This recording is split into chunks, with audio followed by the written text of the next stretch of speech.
नमस्कार, मैं हूं शशांक श्रीवास्तव। आप देख रहे हैं एमडीएस न्यूज। आइए चलते हैं, नजर डालते हैं इस वक्त की सबसे बड़ी खबर पर। महात्मा गांधी चित्रकूट ग्रामोदय विश्वविद्यालय में शुक्रवार 16 दिसंबर को विश्वविद्यालय के 10वें दीक्षांत समारोह का भव्य आयोजन संपन्न हो गया। कुलाधिपति मंगू भाई पटेल द्वारा 44 छात्र छात्राओं को गोल्ड मेडल, 93 छात्र छात्राओं को पीएचडी की डिग्री प्रदान की गई। विश्वविद्यालय द्वारा यूजी पीजी में कुल 965 छात्र छात्राओं को डिग्रियां प्रदान की जाएंगी। कार्यक्रम आयोजन के दौरान कुलाधिपति द्वारा संबोधित करते हुए कहा गया कि मध्य प्रदेश में आदिवासी संस्कृति का अलग ही स्थान रहा है।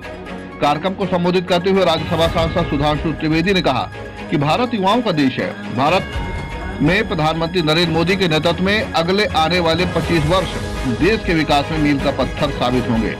चित्रकूट आगमन के विषय में पूछे जाने पर सुधांशु त्रिवेदी ने कहा कि धार्मिक स्थानों में जाने से आनंद की अनुभूति होती है और जहां आप स्वयं रहे हो वहां आत्मीयता की अनुभूति होती है। चित्रकूट आकार, आनंद और आत्मीयता दोनों की अनुभूति होती है।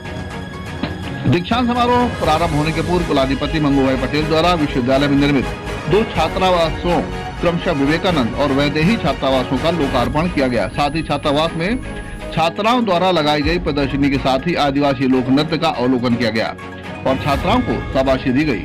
कार्यक्रम समाप्ति के बाद राज्यपाल मंगू भाई पटेल और राज्यसभा सांसद सुधांशु त्रिवेदी द्वारा चित्रकूट के साधु संतों से मुलाकात की गई।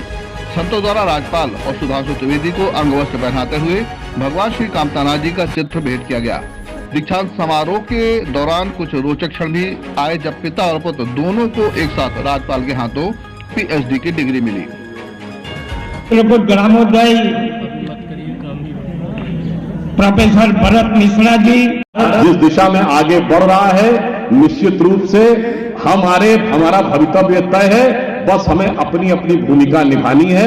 और यह पंक्ति कहते हुए समाप्त करता हूं कि अरुण गगन पर महाप्रगति का अब ये मंगल गान उठा, करवट बदला अंगड़ाई ली, सोया हिंदुस्तान उठा। और अंत में एक पंक्ति और, भगवान राम ने ही उस समय संपूर्ण समाज को जागृत किया था और राष्ट्र को भी जागृत किया था। और आप सहयोग देखिए, जब राष्ट्र अपने शिखर की तरफ बढ़ रहा है तो अयोध्या में भगवान श्री राम के भव्य मंदिर की पताका भी आगे बढ़ रही है। मानिए तो संयोग है और मानिए तो दैवी योग है। धन्यवाद। समारोह में आपका प्रश्न था कि मेरे जीवन में क्या बदलाव आएगा, तो निश्चित तौर पे किसी के भी जीवन में भी शिक्षा के बिना तो बदलाव संभव ही नहीं है। और शिक्षा भी ऐसी कि आपको अभावग्रस्त क्षेत्र में मिले। और मैं एक राजनीतिक कार्यकर्ता होने के नाते, लेकिन मैं समाज जीवन के क्षेत्र में काम कर रहा हूँ, तो निश्चित तौर पर मुझे कदम कदम में साथ आएगी, क्योंकि मैं इसी क्षेत्र में राजनीति में काम करता हूँ चित्रकूट विधानसभा में। और मेरा कार्य क्षेत्र और मेरा विषय क्षेत्र दोनों एक ही रहा है।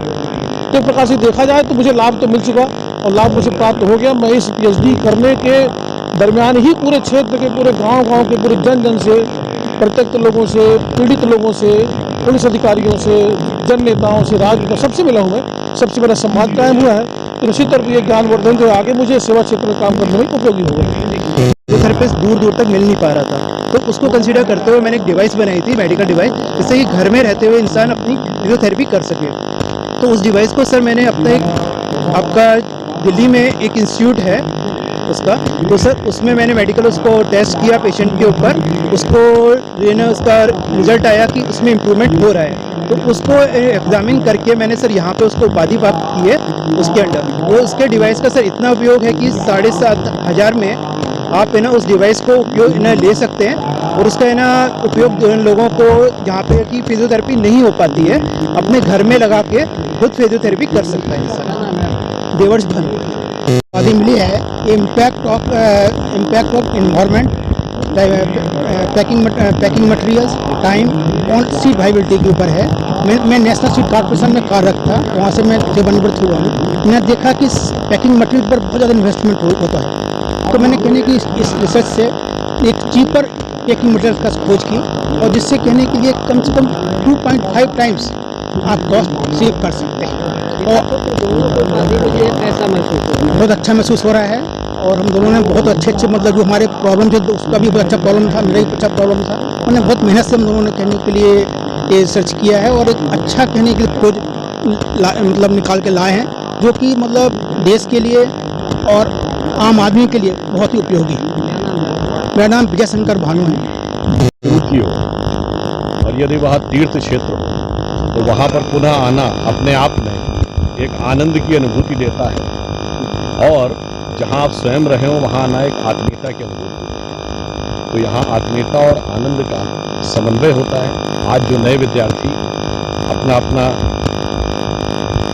शैक्षिक कार्य पूरा करके जीवन के दिशा में आगे जा रहे हैं, तो उनको मैं सिर्फ यह शुभकामना देना चाहूँगा कि प्रधानमंत्री श्री नरेंद्र मोदी जी ने अगले 25 वर्ष को भारत का अमृत काल कहा है, यानी अमृत महोत्सव से शताब्दी का समय। अमृत काल में देश को उस मुकाम पे पहुंचना है जो हमारा वास्तविक भवितव्य है, और यही पीढ़ी उस दिशा में आगे जाएगी। इसलिए हम इसको शुभकामना देते हैं और यह कहते हैं कि देश को वहाँ पहुँचाए, क्योंकि हम दुनिया के यंगेस्ट नेशन है। यह सत्य है, परंतु यह अर्ध सत्य है।